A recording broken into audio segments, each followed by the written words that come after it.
the book of Genesis tells the story of Joseph with precision. Every detail is accounted for.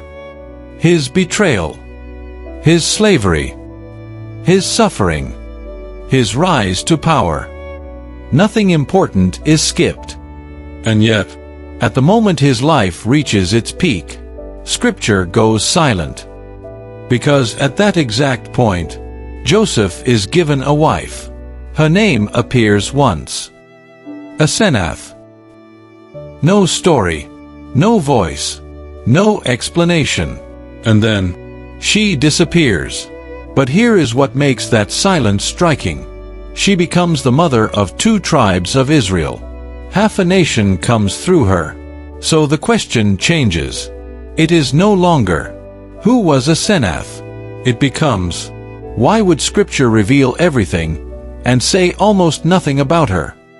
Because in the Bible, silence is intentional, and sometimes, what is not said carries the greatest weight. Hidden within the story of Joseph is a name that appears once and then vanishes. Asenath, a woman who stood at the center of power and helped shape the future of a nation without ever being given a voice.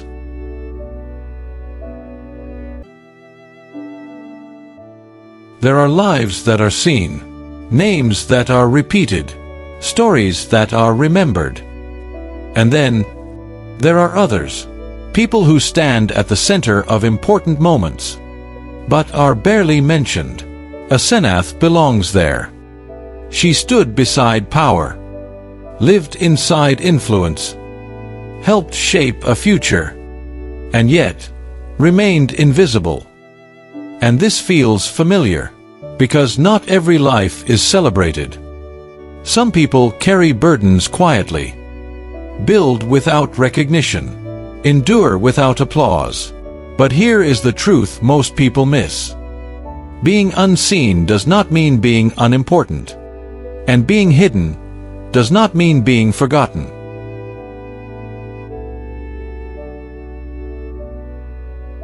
Joseph rises from prison to power in a single day. Pharaoh looks at him and says, "Can we find a man like this, in whom is the Spirit of God?" Joseph is elevated, given authority, given power, given responsibility over an entire nation. And then, without warning, one sentence appears. Pharaoh gave him Asenath, daughter of Potipharah, priest of On. That is all. But inside that one line is tension. A Hebrew man, devoted to God, joined to the daughter of Egypt's religious system. That is not random. That is a collision of worlds, faith and culture, conviction and environment. And then, silence. No explanation. Because sometimes, God does not explain everything. He lets the outcome speak.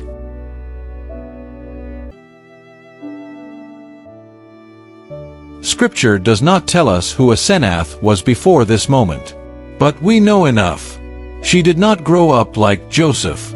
She was raised in Egypt, surrounded by different beliefs, taught a different understanding of God.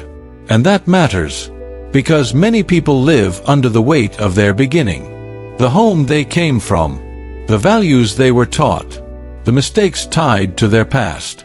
But this story quietly breaks that mindset. Where you start is not where you must end. Your past may explain you, but it does not have to define you.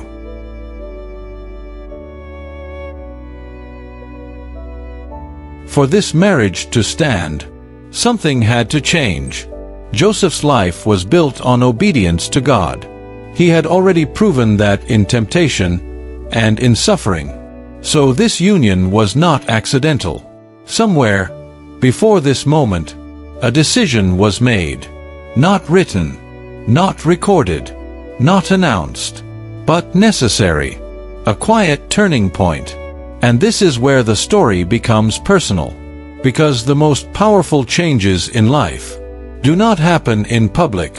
They happen in silence. When no one is watching. When a person decides, I cannot continue like this. No applause. No recognition. Just a decision. And those hidden decisions shape visible destinies.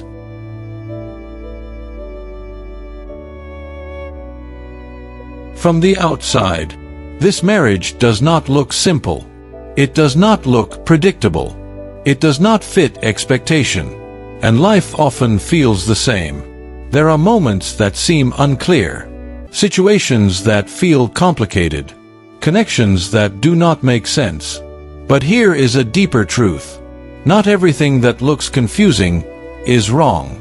Sometimes, what does not make sense now is part of something that will make sense later. God does not always explain His process, but He is always intentional with His outcomes.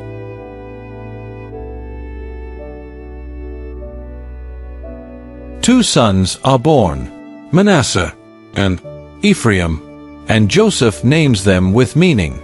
God has made me forget my hardship. God has made me fruitful in the land of my suffering. These are not just names. They are conclusions, proof that pain did not win. And this speaks directly to real life. Because pain changes people. It leaves marks. But it does not have to stop the story. Growth can come from broken places. And sometimes, the place that hurt you most becomes the place where you grow the most.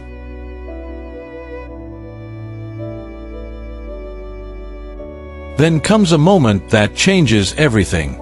Jacob speaks, "Ephraim and Manasseh shall be mine."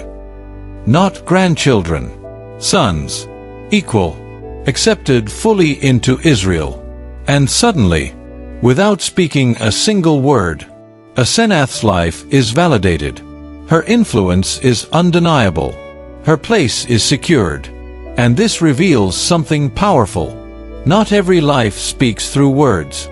Some lives speak through what they build, through what they nurture, through what they leave behind.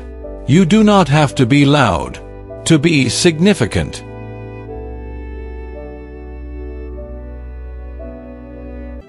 Asenath remains silent in Scripture, but her presence is permanent.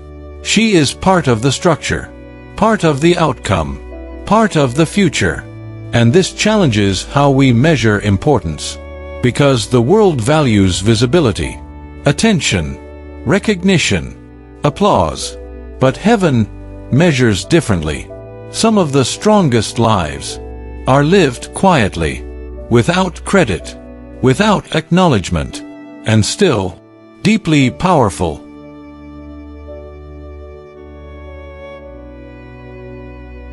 Asenath's story reveals something greater than her. It reveals the nature of God's plan. That purpose is not limited by background, not limited by origin, not limited by past identity.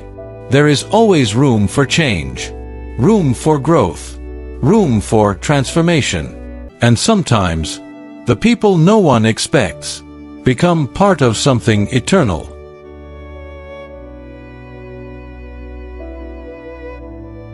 Asenath never stood in the spotlight. She never spoke a recorded word. She was never given a full story. And yet, her life helped shape a nation, 2 tribes, a lasting legacy, all from a life that remained mostly unseen. And that leaves us with a question. How many people today feel hidden, unnoticed, unrecognized, unseen? Because this story whispers something powerful. Silence is not absence. Hidden is not forgotten. And a life does not need to be visible to be meaningful. Asenath was never missing. She was never overlooked. She was placed exactly where she needed to be. Hidden in plain sight. Asenath's story teaches something most people spend their entire lives misunderstanding. Greatness with God does not begin in public. It begins in the hidden places. The world tells you that to matter, you must be seen, recognized, celebrated, applauded. But Scripture reveals a different pattern. God does His deepest work in silence. Before Joseph stood before Pharaoh, he was forgotten in a prison.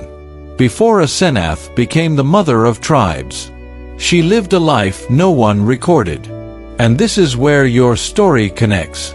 Because many people today feel like they are in a hidden season, praying but unseen, growing but unnoticed, trying but unrecognized. But what if that season is not a delay? What if it is preparation? Because God does not build greatness in noise. He builds it in quiet obedience, in private decisions, in moments where no one is watching, but you still choose Him. That is where destiny is formed. That is where character is tested. That is where purpose is secured. Asenath reminds us, you do not need a platform for God to use you. You do not need recognition for your life to matter. You do not need visibility to be chosen. What you need is alignment. Because when your life aligns with God, even your silence becomes significant. Even your hidden seasons produce visible impact. And this is the truth most people miss. The goal is not to be seen by people. The goal is to be positioned by God. Because when God positions you, no obscurity can stop you. No silence can erase you. No hidden season is wasted. So instead of asking, why am I not being noticed? What is God building in me right now?